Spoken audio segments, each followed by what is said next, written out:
فرعون نے کہا تم ایمان لے آئے قبل اس کے کہ میں تمہیں اس کی اجازت دیتا، معلوم ہو گیا کہ یہ تمہارا گرو ہے جس نے تمہیں جادوگری سکھائی تھی۔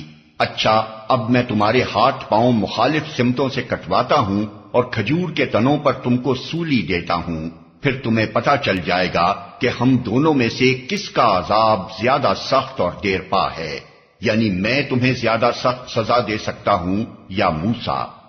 جادوگروں نے جواب دیا قسم ہے اس ذات کی جس نے ہمیں پیدا کیا ہے، یہ ہرگز نہیں ہو سکتا کہ ہم روشن نشانیاں سامنے آ جانے کے بعد بھی صداقت پر تجھے ترجیح دیں۔ تو جو کچھ کرنا چاہے کر لے، تو زیادہ سے زیادہ بس اسی دنیا کی زندگی کا فیصلہ کر سکتا ہے۔ ہم تو اپنے رب پر ایمان لے آئے تاکہ وہ ہماری خطائیں معاف کر دے اور اس جادوگری سے جس پر تو نے ہمیں مجبور کیا تھا درگزر فرمائے۔ اللہ ہی اچھا ہے اور وہی باقی رہنے والا ہے۔